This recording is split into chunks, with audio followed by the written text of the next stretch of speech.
tema que vamos a tratar hoy es un tema que a mí me encanta, me apasiona mucho.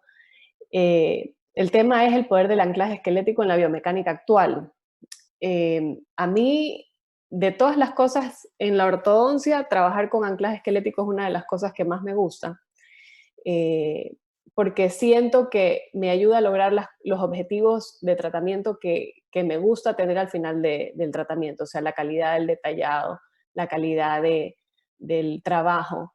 De hecho, esta foto que puse de portada no tiene nada que ver con anclaje, pero es una paciente mía y en realidad demuestra un resumen de todo lo que es, de lo que es mi trabajo. A mí me gusta mucho eh, tener esa conexión con los pacientes, de que realmente ellos terminen súper contentos con los resultados, que queden estables, que queden con sonrisas muy estéticas y funcionales.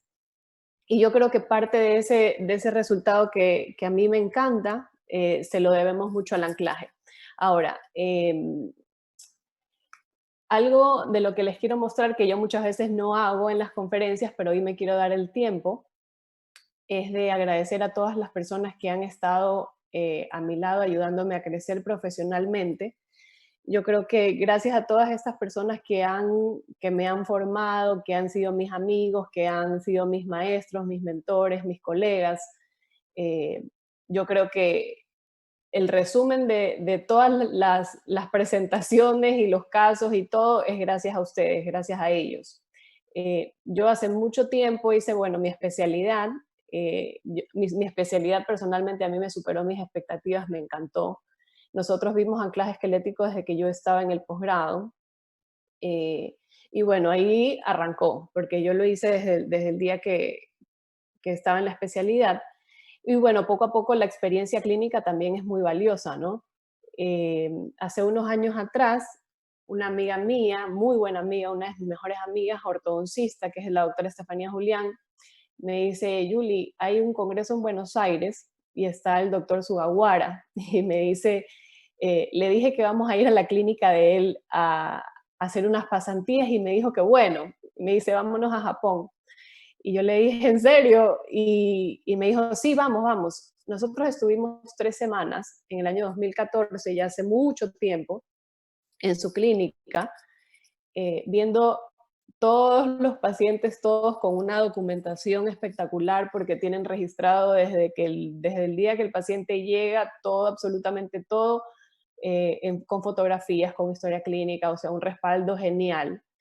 Y una de las cosas que a mí más me impresionó cuando fui allá es que todos los pacientes eran tratados con anclaje esquelético, todos, ya sea con mini placas, porque ellos ya en esa época trabajaban mini placas un montón, eh, con microtornillos, tenían combinación de anclaje esquelético de mini placas con microtornillos, más que nada palatinos, y unos casos espectaculares. Ya, o sea, los japoneses son tan inteligentes y con unos casos tan espectaculares que la verdad sí fue un antes y un después en la ortodoncia después de haber tenido ese aprendizaje.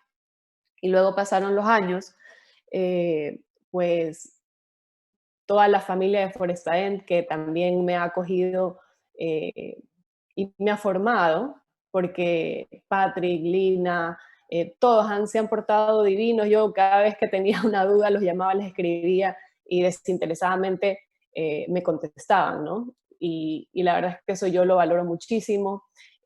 Dieguito, que está aquí con nosotros en Ecuador, la verdad es que también ha sido un apoyo increíble. Y bueno, una de las tendencias en el trabajo que yo hago también es el control de los planos oclusales, es el dominio de los planos oclusales, que también se lo debo de agradecer a la doctora Midori Tanaka, que ella me enseñó también mucho de eso. Me encanta, ellas lo manejan con técnica Mew, nosotros con microtornillos, ahora pues las mini placas que también están revolucionando la ortodoncia. Todo se complementa, todo, absolutamente todo se complementa. Y hoy en día yo estoy cursando el curso del doctor Erti también para reforzar esto de las mini placas. Imagínense, yo en el 2014 las empecé a ver y recién ahora, hace un año, realmente las estoy usando, que ha sido como una curva de crecimiento súper grande. Quiero agradecer pues también a mis compañeros del curso porque cada uno es más inteligente que el otro y la verdad es que uno aprende tanto. Así que bueno, pues quería agradecer porque todas estas cosas positivas son gracias a todas estas personas. Así que una de las cosas que nosotros siempre recalcamos en los tratamientos es que el diagnóstico y el objetivo de tratamiento es una de las cosas más primordiales. ¿Por qué? Porque si no sabemos a dónde vamos, vamos a terminar en cualquier otro sitio. Entonces, el diagnóstico no se escatima. Nosotros hoy en día tomamos tomografías en todos los pacientes. Una de las cosas que a veces se comenta o se dice, no, pero es que las tomografías son caras, cuando realmente lo caro es no diagnosticar con herramientas de calidad.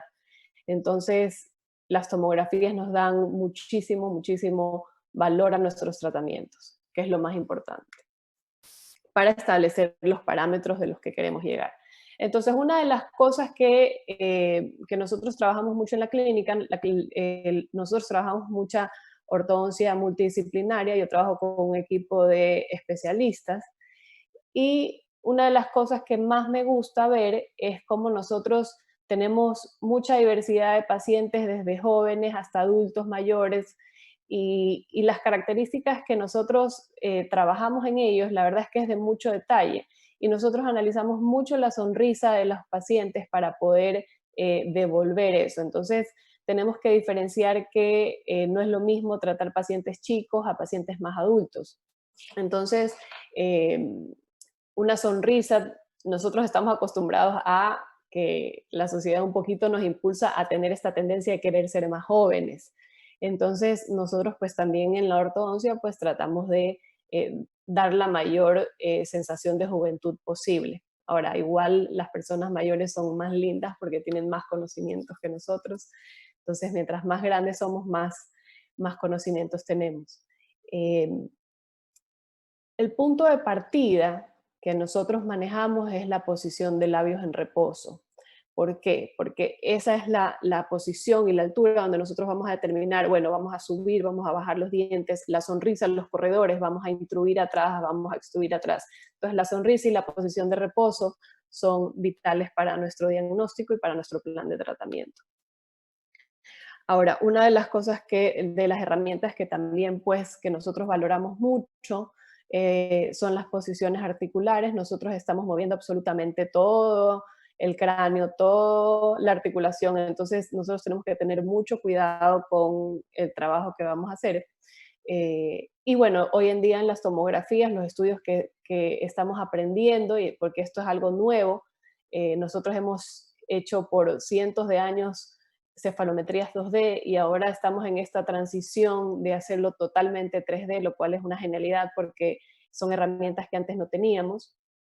Entonces, es información muy valiosa. Entonces, eh, nosotros tenemos tan poquito tiempo, una de las cosas que más me recalcaron es de que no me pase el tiempo, pero vale la pena mencionar eh, esta parte del diagnóstico tomográfico, ¿ya? Eh, ahora, una de las cosas que también a mí se me grabaron mucho, una clase que me marcó, fue una clase en Brasil que nos hablaron mucho, pasamos hablando todo el día del hueso. Y una de las características del hueso que a nosotros nos vendieron en las propagandas de calcio y de millón cosas, es que los huesos, nosotros tenemos una percepción de que los huesos se quiebran, de que son duros, entonces nosotros tenemos como esa percepción equivocada del hueso, cuando el hueso es algo totalmente diferente. El hueso es movimiento, es una remodelación constante, es vida, tiene tantas células que están remodelando constantemente. Nosotros cada 7 años tenemos un esqueleto completamente nuevo, lo cual es una cosa genial.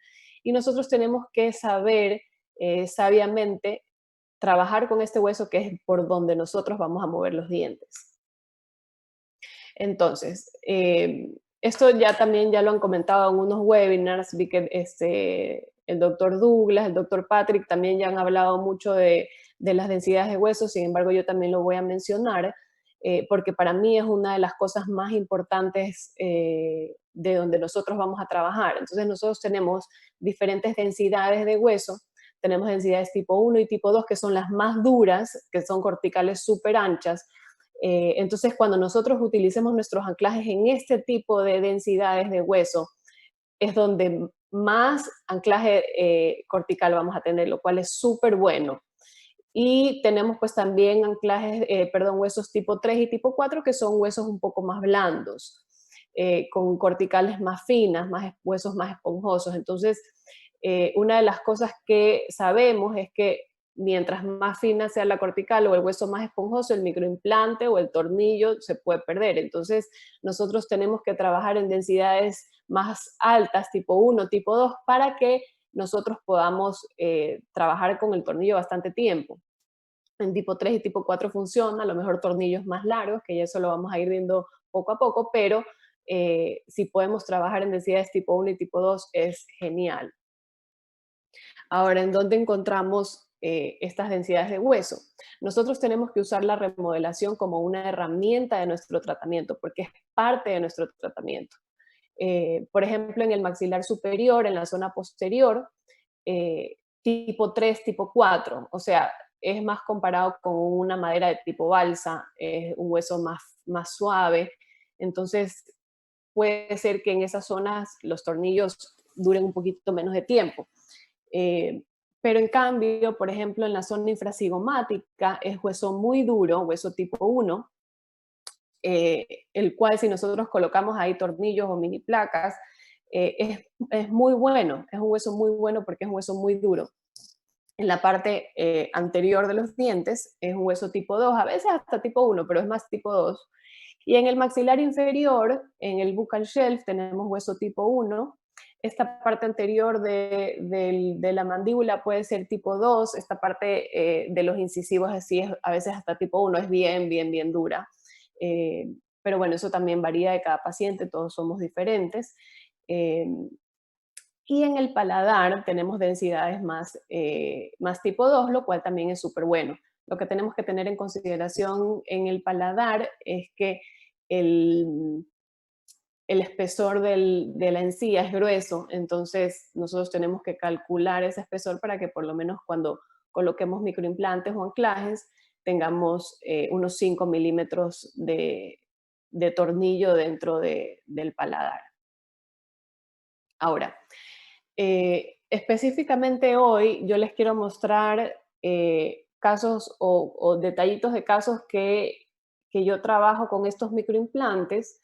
A mí una de las características que me gusta mucho de los microimplantes es la versatilidad que tienen. Hoy no les voy a hablar de mini placas, las mini placas las vamos a dejar, yo quiero mostrar casos de mini placas tal vez el próximo año que ya los tenga mucho más consolidados. Ahora vamos a ver más sobre tornillos. Los microimplantes, estos microimplantes Orthoeasy que yo uso vienen en tres longitudes. Tenemos de 6 milímetros, de 8 milímetros y de 10 milímetros. A mí lo que me gusta de estos microimplantes es que tienen la cabeza de bracket. Entonces nosotros podemos colocar alambres accesorios en los que nosotros podemos hacer biomecánicas muy diversas para los diferentes movimientos que queremos hacer en los tres planos del espacio. A mí me encanta hacer resortes y hacer anclaje indirecto también. Entonces, hoy les voy a mostrar un poquito. El microimplante tiene un diámetro de 1.7, es el más ancho, pero van a ver que todas las mecánicas yo las hago con estos tres tornillos. Una de las cosas que a mí me gustó mucho en mi ortodoncia es tener como que mi stock, como que ya yo sé con lo que me funciona, entonces ya tengo como todo protocolizado, para esto uso esto, para el otro lo otro, y así voy. Ahora, otro concepto que es súper importante es sobre los tejidos blandos. Cuando los músculos y los huesos se enfrentan, los músculos nunca pierden. Eso imagínense del año 1889, perdón, de Harry Sicher en el año 1900, es hace un montón. Y Peter Dawson, que nos decía, cuando los músculos y los dientes se enfrentan, los músculos nunca pierden. Eso quiere decir que nosotros tenemos que respetar los músculos. Eso es una de las cosas más importantes en nuestro diagnóstico, la musculatura. Ahora, nosotros tenemos que respetar esta zona neutra en donde tienen que estar posicionados los dientes, porque eso nos va a dar mucha estabilidad en la ortodoncia, ¿ya? ¿Qué es lo que nos da la estabilidad muscular? Estas fuerzas centrífugas y centrípetas de los labios, de las mejillas, de la lengua, de los dientes antagonistas. Entonces, nosotros tenemos que respetar esa zona neutra para que los dientes permanezcan estables ahí, porque si no los labios, la lengua los van a empujar y no vamos a poder tener una estabilidad en el tratamiento. Entonces, empezando un poquito con los casos clínicos, fíjense, esta paciente viene a consulta. Cuando nosotros miramos los dientes decimos, ay, bueno, pero prácticamente no, no tiene nada en los dientes, ¿qué le vamos a hacer? Entonces, cuando ya empezamos a analizar los casos, obviamente no vamos a ver los dientes, vemos los dientes, pero vemos otras cosas. Entonces, fíjense en los labios, en el cierre labial tan pobre que tiene, cómo los músculos periorales están forzados para el cierre. En esta sonrisa, miren cómo podemos ver la encía con el maxilar un poquito hacia adelante. Entonces, lo que les quiero mostrar ahora en cuanto a la utilidad del anclaje esquelético son las biomecánicas que podemos hacer con los tornillos. Entonces, una de las cosas que a mí me encanta trabajar es lo que les había comentado hace un ratito sobre el control de los planos oclusales. En el maxilar superior, estos tornillos son de 8 milímetros por 1,7. Fíjense que ya en esta etapa del tratamiento los tornillos también van bajando, pero también es parte del remodelado del hueso. O sea, sí se genera intrusiones, movimientos de intrusión, pero también los tornillos tienden a bajarse un poquito, ¿ya? Eso sucede con los tornillos. Eh, entonces nosotros colocando tornillos, nosotros podemos hacer control de planos oclusales, porque nosotros podemos hacer intrusiones o los movimientos en 3 planos del espacio hacia donde nosotros queramos para poder generar las rotaciones, ¿ya? Miren, en este caso, la mordida se va abriendo un poco con la intrusión, entonces nosotros tenemos que ir controlando, generando un overjet también para poder hacer una rotación mandibular y poder ir disminuyendo estas alturas inferiores que estaban excesivas. Entonces, fíjense cómo poco a poco los labios van a ir adaptándose y miren cómo el nivel de los dientes con respecto a los labios va mejorando un montón. Entonces, fíjense cómo los tornillos en estos casos nos sirven como intrusión del maxilar y control para poder controlar la dimensión vertical, ya que es una herramienta genial. En este caso se usaron 6 microimplantes para poder hacer este tipo de mecánicas, ya directamente agarrados de eslabones hacia los arcos.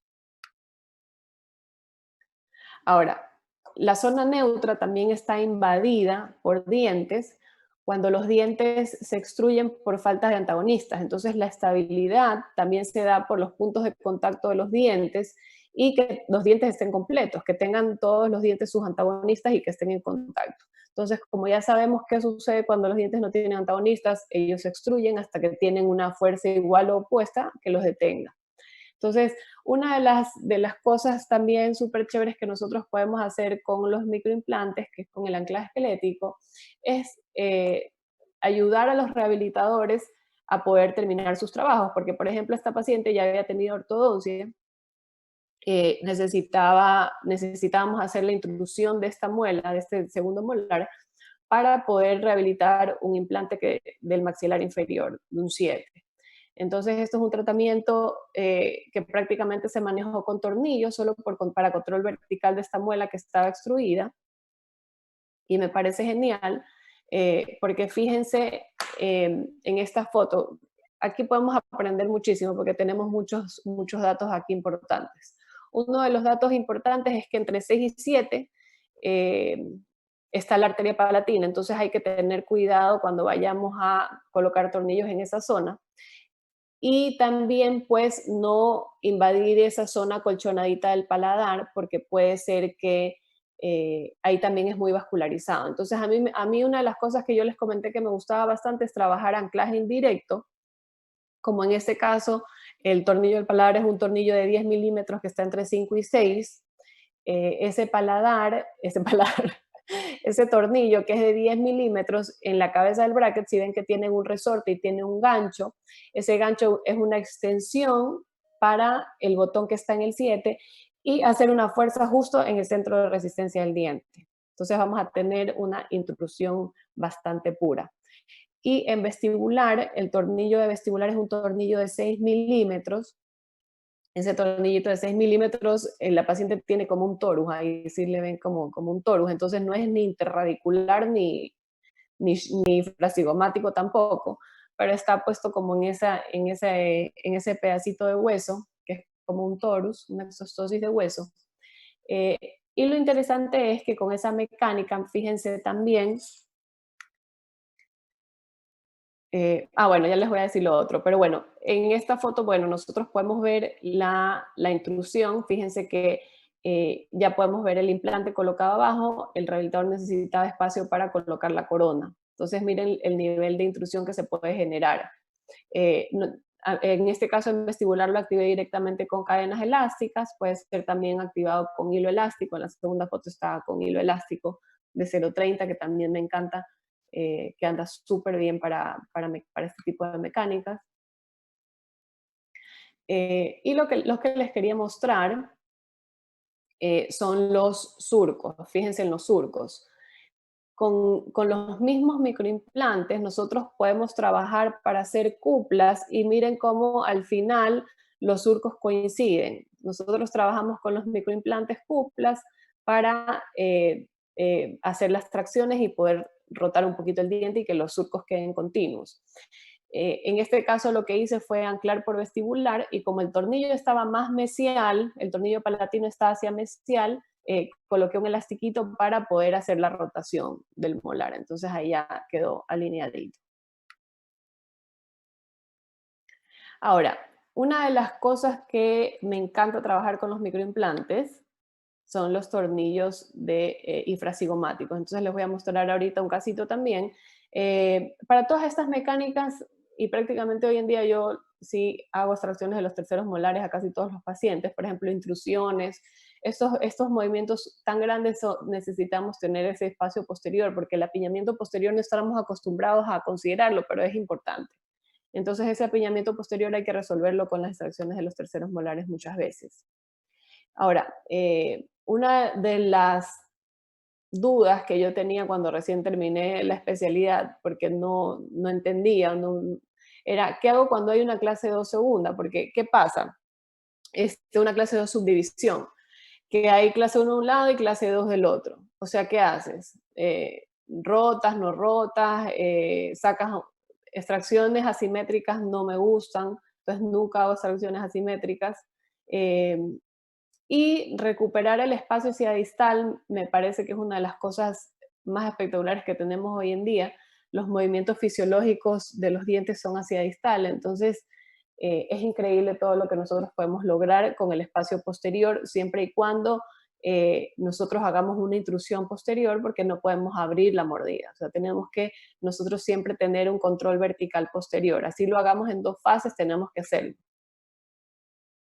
Entonces, fíjense, tenemos un poco de apiñamiento inferior, en el maxilar superior casi no tenemos apiñamiento, pero tenemos una clase 2 subdivisión. Entonces, el tornillo infrasigomático me parece genial porque como hablamos, el hueso es tipo 1, entonces es un tornillo que va a durar muchísimo.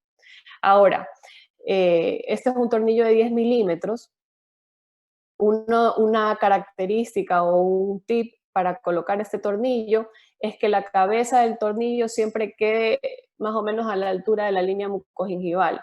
Cuando el tornillo queda en mucosa, la mucosa es un tejido que es muy sensible, entonces puede cubrir el tornillo, se puede irritar. Entonces la cabecita del tornillo siempre más o menos a la altura de la línea mucogingival.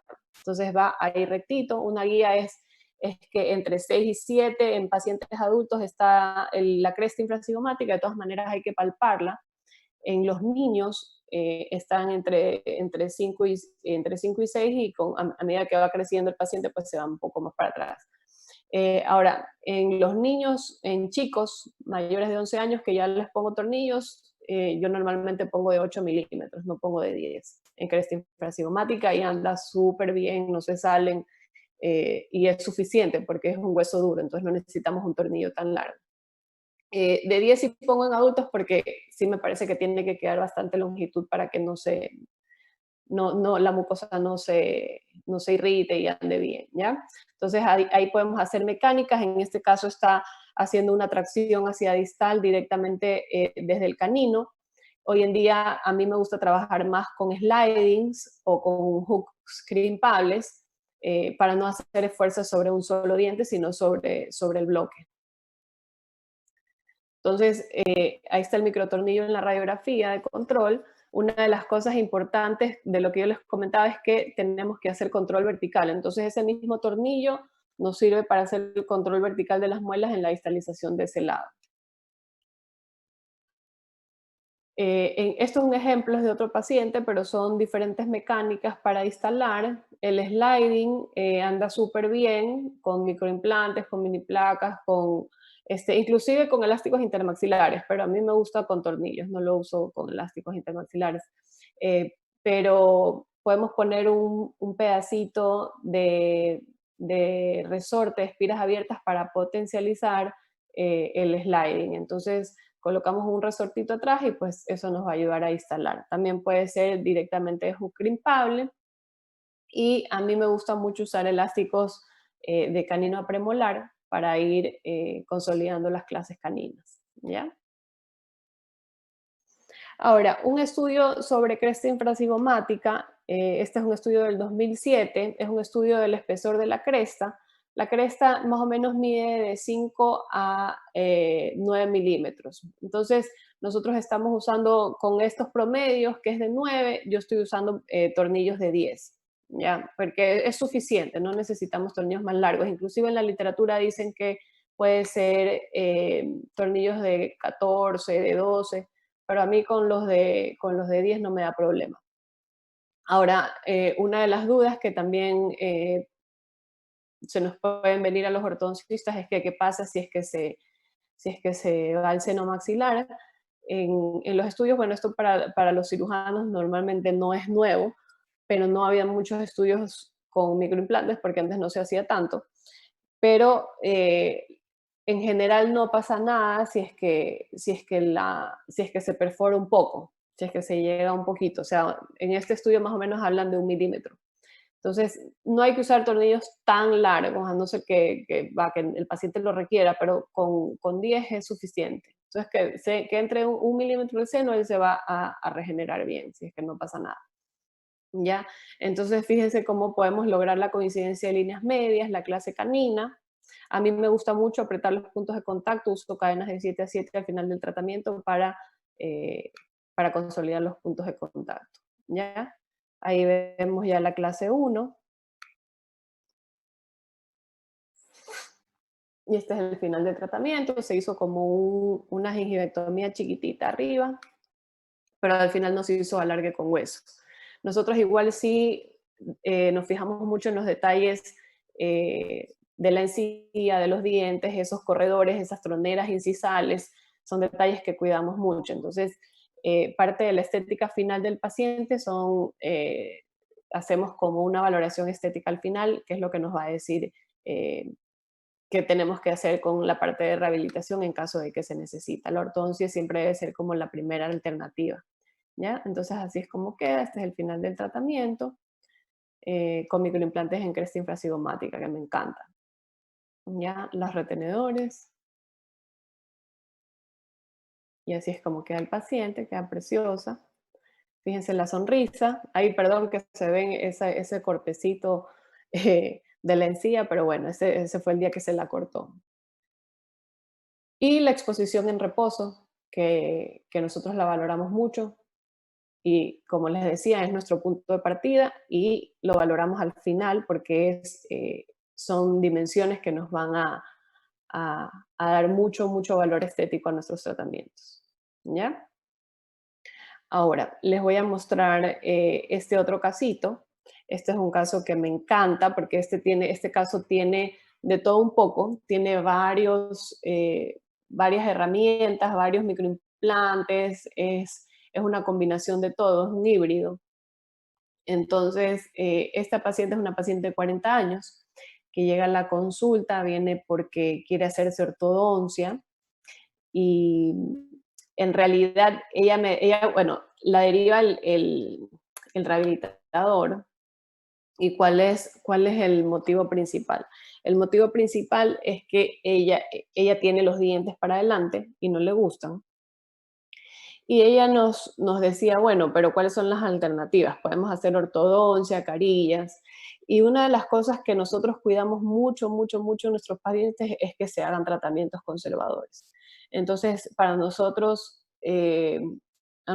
nos gusta que las rehabilitaciones sean mínimas, no nos gusta carillas de molar a molar, ni dañar diente, tejido dentario por gusto. Nosotros somos muy respetuosos de la biología del ser humano.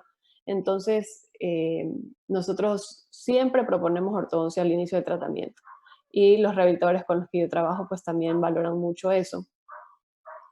Y ella, bueno, accedió a hacerse la ortodoncia y lo interesante de esto es que también, bueno, ella tiene, fíjense la zona neutra de esta paciente, con una incompetencia labial en el cierre.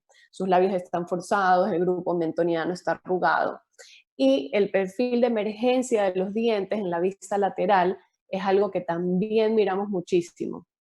El perfil de emergencia de los dientes, cuando está muy volcado, o sea, no se ve bien porque ella se siente dientona. Entonces eso es lo que nosotros queremos corregir, esa biprotrusión que ella presenta, ¿ya?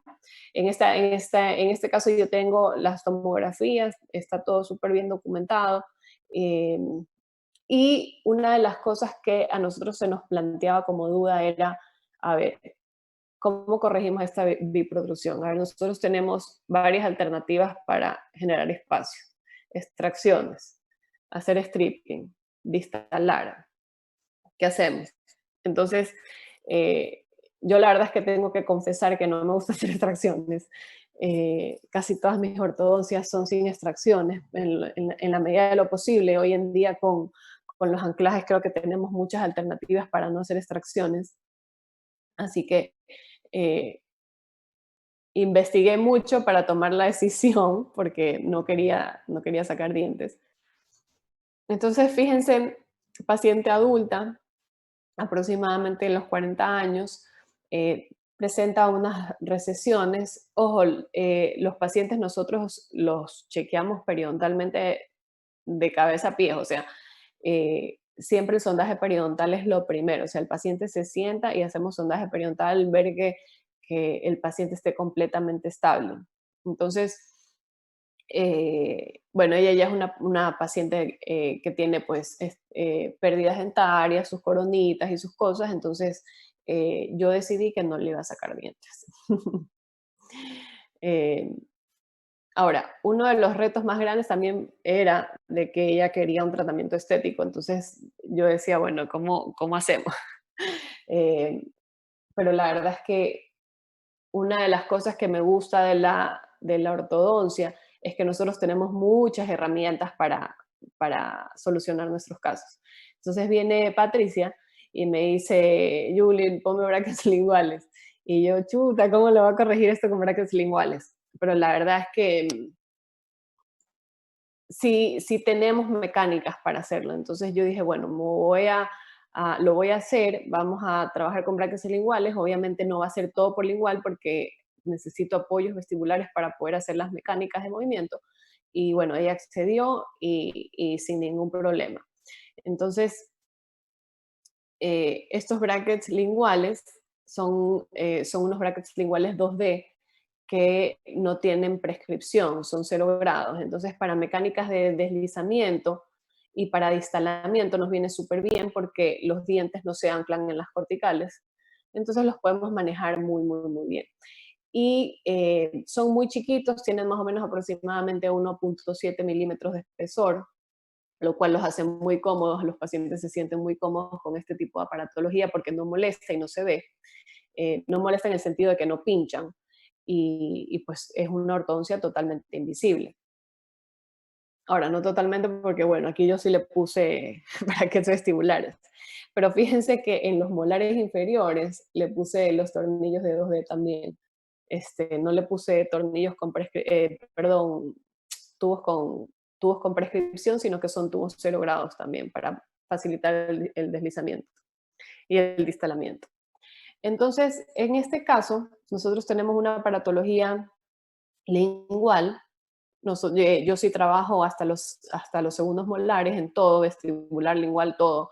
Los segundos molares son piezas claves para la corrección de la mordida y para la intrusión, para que la articulación quede estable, que la mordida quede engranada.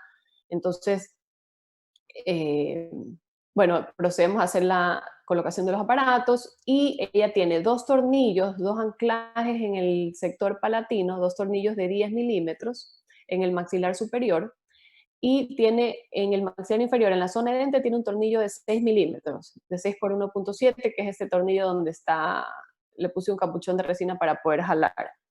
Y en el otro lado tenemos un tornillo en el buccal shelf. Este tornillo es un tornillo de 8 milímetros. Yo por lo general lo uso de 8 en esta zona. Casi nunca pongo de 10. De 8 es suficiente porque el hueso es tan duro que no necesitamos un tornillo de 10 milímetros ni de 12. Puede ser que se use, pero a mí clínicamente me funciona el de 8, entonces yo uso el de 8. Lo que sí es que como el hueso es cortical, es un hueso muy duro, más o menos son como unos 3 milímetros de espesor. Lo que sí hago es que con la fresa piloto hago una entrada para colocar el tornillo en esa zona, para que no patine y para tener como una guía de entrada, ¿ya? Ahora, lo que yo les comentaba de lo que me gusta mucho de estos tornillos es que tenemos esta cabeza de bracket en la que podemos tener alambres accesorios. Este, este instalador que lo aprendí en la doctora Lina, es súper bueno, es súper eficiente. Yo la verdad es que sí lo recomiendo porque lo puedes hacer en vestibular, en lingual, donde sea. Y anda súper bien porque según yo desliza mejor que bracket, porque anda súper bien. Fíjense cómo de un lado no distaló, pero fue porque se me despegó. Y miren el lado que distaló, de una ya no tiene remanente de alambre. Y ya se empieza a abrir el espacio. Es genial, genial, genial. Entonces, esto es un estudio en el que vemos del doctor Chris Chang, más o menos el espesor de la cortical del hueso tipo 1 en la zona del buccal shelf, más o menos va de 3 milímetros a 5 y a 7, o sea, es un hueso súper duro. Entonces, nosotros no necesitamos en zonas de hueso duro un tornillo tan largo porque la estabilidad primaria es súper buena. La estabilidad primaria del tornillo tiene un torque de inserción genial. Ahora, lo que también les comentaba de la rotación de los planos oclusales, que a mí me encanta de manejar con estas mecánicas en tornillos de buccal shelf, es que el punto de resistencia, fíjense en dónde está. Entonces, nosotros tenemos como una rotación del plano en que los molares se intruyen y hay esa rotación que nos ayuda mucho a corregir las mordidas abiertas y las clases 3. Entonces, esta herramienta no teníamos antes cómo hacerla. En el MIU lo hacen con extrusiones, intrusiones, pero ahorita este efecto que nos puede dar los microtornillos de anclaje es espectacular. Yo había puesto un tornillo, yo tenía puesto un caso de clase 3 en buccal shelf, pero como no tenemos mucho tiempo, al final lo quité porque me dijeron, tiene que ser el tiempo exacto, y ya no va a pasar. Ahora, hay estudios que nos dicen cuáles son los comparativos de usar una fresa en el momento de colocar los microimplantes. No hay diferenciación en colocar fresa o no, pero sí es de mucha ayuda. En huesos corticales muy duros sí es recomendable fresar. Ya más que nada, los tornillos que yo uso son tornillos de titanio, entonces me gusta mucho fresar al inicio para tener un canal de entrada. En el buccal shelf, en cresta infracigomática no freso, no me gusta fresar pero es más que nada porque la mucosa con un huequito que se le haga se hace gigante ese hueco. Entonces, para evitar accidentes, nada más con un explorador hago como la entrada y lo coloco directamente. Entonces, el único lugar donde freso es en el maxilar inferior, en la zona del buccal shell. Entonces, las conclusiones es de que no es necesario fresar para la estabilidad del microimplante, pero hay zonas en las que se recomienda, pero por una cuestión de mecánica, ¿no? La retención del microimplante es una retención mecánica, no es como un implante oso integrado, es una retención 100% mecánica. Entonces, esta fresa es más angosta que el microimplante para que cuando el microimplante entre quede apretado, no quede flojo. No puede ser cualquier fresa. Esta fresa tiene 4 milímetros entonces, y 1.4, entonces es suficiente para que el tornillo quede bien agarrado.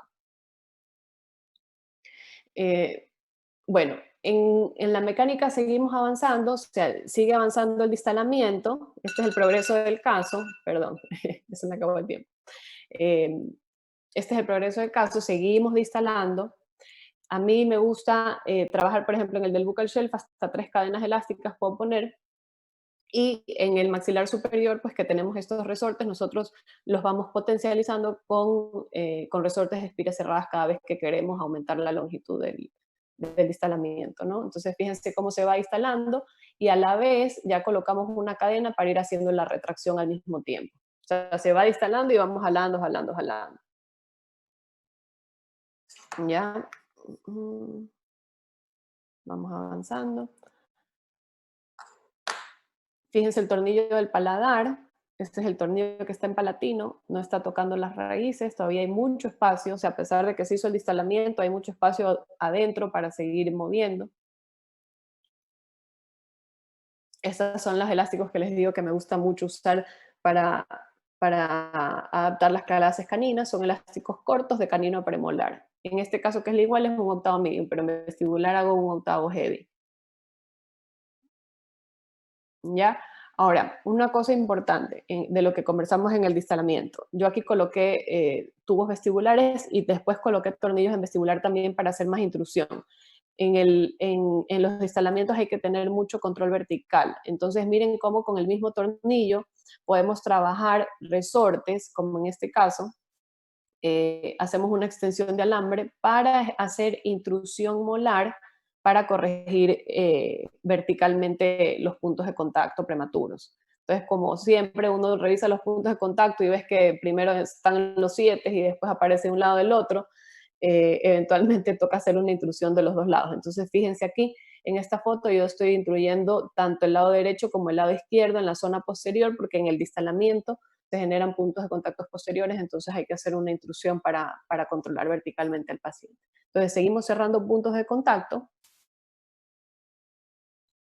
Eh, yo cuando decidí hacer esto fue porque ahí abajo está la cita, vi un artículo del doctor Chris Chan que hacía como una biomecánica parecida en biprotrusiones. Entonces dije, bueno, vamos a ver este tipo de mecánicas hecho desde el lingual, a ver cómo anda. Y la verdad es que en la tomografía final les voy a mostrar cómo se hace el instalamiento del maxilar inferior, que anduvo genial.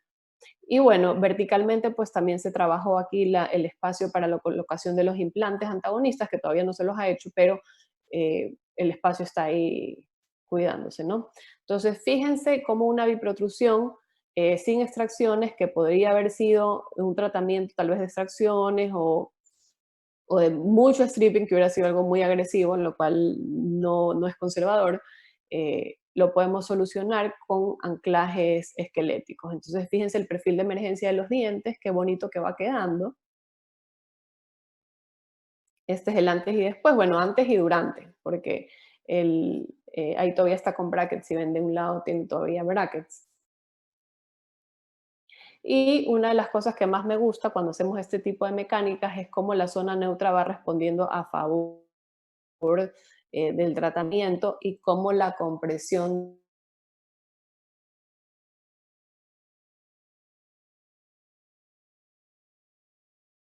se va cuidando tanto de los bordes, de la encía. Miren cómo tratamos nosotros siempre de que los pacientes tengan esta encía rosada, les hacemos limpieza siempre. Perdón. Me salió que la conexión está inestable. A ver, entonces miren, miren la sonrisa, miren el perfil de emergencia de los dientes bien rectitos, súper bonitos. Y esta es la sonrisa en 3/4, ¿ya? Llega el final del tratamiento. Aquí ya hemos logrado pues los objetivos de tratamiento. Este es el lado, del lado izquierdo, el lado derecho. Ya quité los microimplantes en esta etapa. Y este es al final cuando se retiró la aparatología, los tornillos y todo. Yo le dejé contención fija superior e inferior y bueno, ya les voy a hablar de eso un poquito. En este video les quiero mostrar, fíjense que yo después puse tornillos en vestibular también. Esta fue una tomografía que hice de control ya cuando iba a sacar los brackets.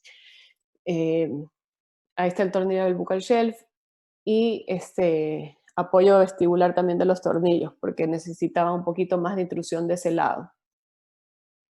Entonces, fíjense, voy a adelantar un poquito aquí. A ver, más acá, aquí.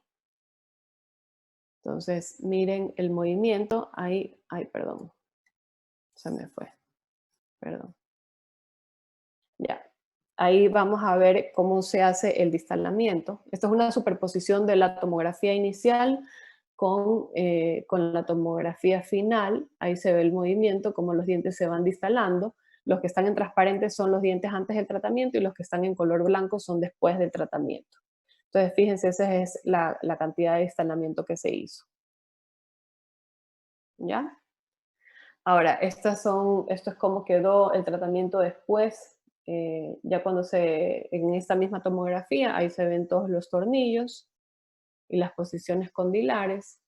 Y la paciente me llama porque se les pegó el retenedor y yo sudé frío. La verdad, siendo sincera, yo dije, chuta, ojalá que no se haya movido nada. Y gracias a Dios y al tratamiento, está lindísima. Esto es un control a 2 años, lo hice hace poquito. Y miren cómo queda, está bien estable, sigue todo sanito, no se ha hecho las reconstrucciones, no se ha hecho todavía ni los implantes ni la otra corona. Y ya para cerrar, yo creo que el tratamiento está basado en un enfoque interdisciplinario, multidisciplinario, y nosotros debemos aprender a trabajar con distintas biomecánicas. A mí me encanta la biomecánica, me encantan los anclajes. Creo que la ortodoncia que hacemos hoy en día es otra ortodoncia. Tenemos muchísimas herramientas de trabajo y cada paciente es un mundo diferente. Entonces nosotros tenemos que aprender a usar nuestras herramientas para cada paciente.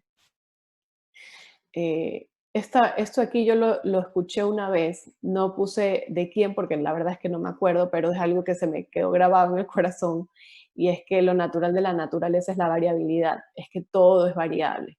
Nosotros no trabajamos con estructuras fijas, trabajamos con estructuras móviles, trabajamos con seres humanos. Entonces, todo esto es mágico, es o sea, lo que nosotros hacemos es espectacular. Entonces, no hablo de estos trabajos, sino en general de la ortodoncia. La ortodoncia es una rama de la odontología que inspira mucha pasión porque las cosas que logramos es increíble. Eh, bueno, para cerrar, yo creo que el anclaje esquelético hoy en día es una herramienta que no podemos ignorar.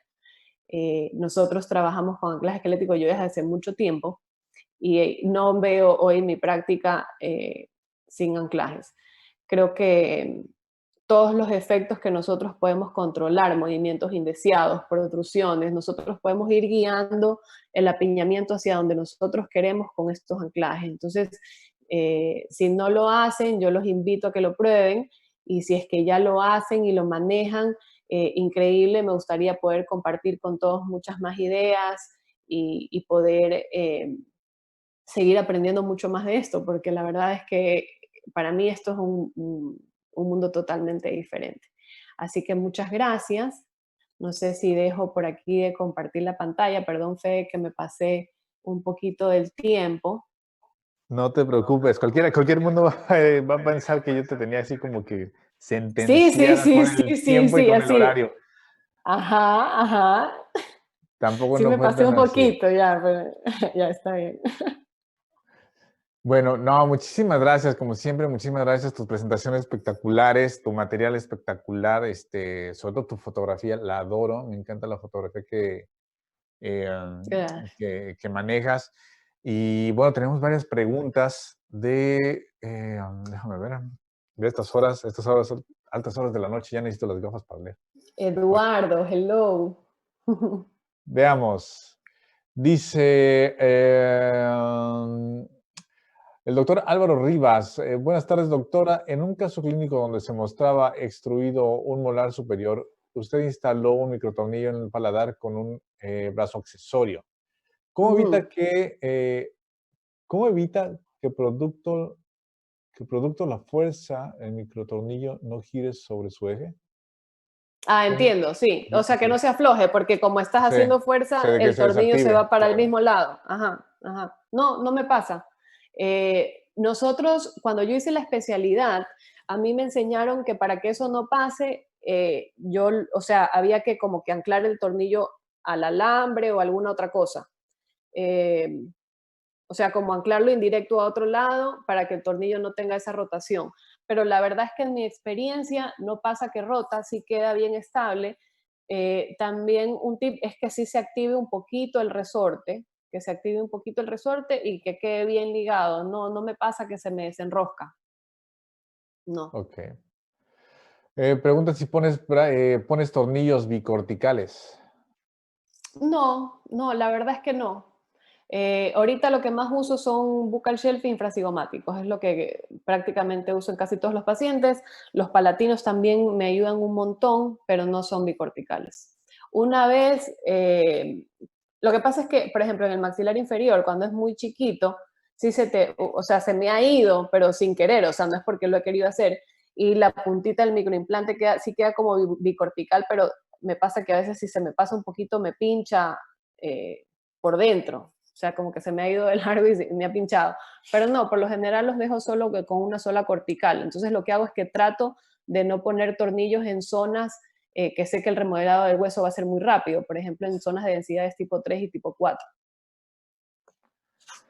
Pregunta la doctora Soñez. La tracción hacia distal en el caso de clase 2 subdivisión, ¿en qué arco lo comienza? Ya, yo por lo general uso desde el arco de Nitti redondo un eslabón de cadena. Cuando cambio a alambre rectangular, ya empiezo a un 16 por 22, por ejemplo.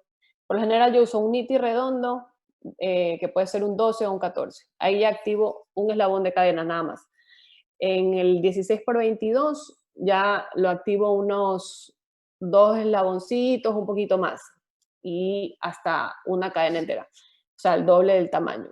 Y en alambres de trabajo, 19 por 25, cuando ya llego a 19,25 de acero, ahí sí ya puedes usar hasta 3 cadenas elásticas y anda súper bien. Pero en tornillos extradiolares, o sea, infrasigomáticos o buccal shell. Perfecto, muchas gracias. Doctora, ¿cómo realiza la mesialización de molares? ¿Qué biomecánica utiliza? Mm, lo que pasa es que no hago mucha mesialización de molares. De hecho, creo que no hago. Cuando tengo espacio en mesial de los molares, por lo general nosotros colocamos implantes. Por lo general no hacemos como una mesialización en sí. Pero si es que nos tuviéramos que cerrar espacios o algo así, sin anclaje. Preguntan, ¿qué cantidad de fuerza utiliza para la distalización e intrusión anterior?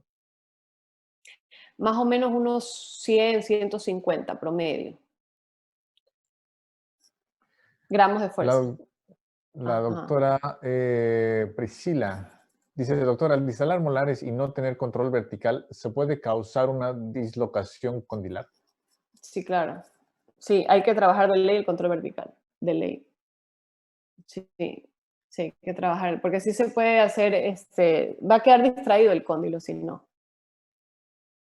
Ok, Ujú. dice una pregunta más. Dice, doctora, buenas tardes. ¿Cómo controlar la intrusión para que sea equitativa de un lado como el otro lado? poniendo los tornillos al mismo nivel, y si es que por ahí fallan y queda uno más alto que otro, vas controlando la fuerza con el elástico. Ujú. Perfecto. Bueno, Julie, pues a nombre de Forestaden, a nombre de las representaciones, a nombre de todos, te queremos dar las gracias. Gracias. eh, Te me quedaste congelada. No sé si todo la sigues No, viendo congelada no, o no se estoy quedó quietecita. congelada. Yo Con me quedé cualquiera de las quieta dos. porque O se quedó no, porque quieta. estaba leyendo los mensajes del chat. Entonces me quedé así como viendo. Pero no se Ok. congeló la pantalla, me congelé yo. Bueno, pues, Julie, muchísimas gracias. Gracias de verdad, de todo corazón, por, por tu presentación. Gracias por tus casos. Yo sé que nos falta tiempo, nos va a faltar muchísimo tiempo. No es la primera vez que nos falta tiempo en los webinars. Sin embargo, queríamos hacer como una pequeña probadita de lo que cada speaker hace, compartir Ujú. cosas. Yo creo que las presentaciones más eficaces, más eficientes, son las que se hacen en el menor tiempo, porque los speakers escogemos lo mejor de lo mejor, de lo mejor, de Sí. lo mejor, para en este poco tiempo poder mostrar pues cosas realmente, ir al punto, ¿no? En este menor tiempo o en el menor Ujú. tiempo posible. Entonces, por eso es también la causa por la cual ajustamos el tiempo lo menor que se pudiera, sin embargo, bueno, tener un tiempo suficiente como para mostrar unos cuantos casos. Y bueno, la idea es Para ahí te dicen, compartir. 1 hora no es suficiente. ¿Cómo, cómo? Que para ahí te ponen, 1 hora no es suficiente. Bueno, no, no podemos ofrecer todo, como el otro día, tengo que compartirlo oficialmente. El otro día me escribieron un mensaje amargamente y también irrespetuosamente, yo también por ahí lo puse en el Instagram, de un doctor que se quejó amargamente porque no leí su pregunta. Hazme el favor. Pero bueno, todo puede pasar. Pero bueno, como siempre, lo hacemos con el mayor de los gustos, lo hacemos con con la mejor de las intenciones. Por ahí me habían escrito, Federico, ¿no te has cansado de desvelarte cada webinar? Bueno, cansado sí me he cansado, pero me encanta, luego con todo el gusto, y creo que todo el mundo lo puede ver, que lo hago con el mayor de los gustos. Sí, Eh, porque tú estás de madrugada. Ahorita ya son las 11 de la noche, Ah, así bueno, que está todos bien. estamos a una buena Zafa, hora. zafa. Sí, sí, no, y gracias a que lo moví de horario, porque te acuerdas que lo teníamos a las 12 Sí, de la eran noche, las 5, arrancamos con los ajá. webinars y eran las 3:30 de la mañana y yo seguía. Pero bueno, lo hacemos con el mayor de los gustos para todos ustedes, para todas las personas que nos acompañan. Y de nuevo, Julie, muchísimas gracias.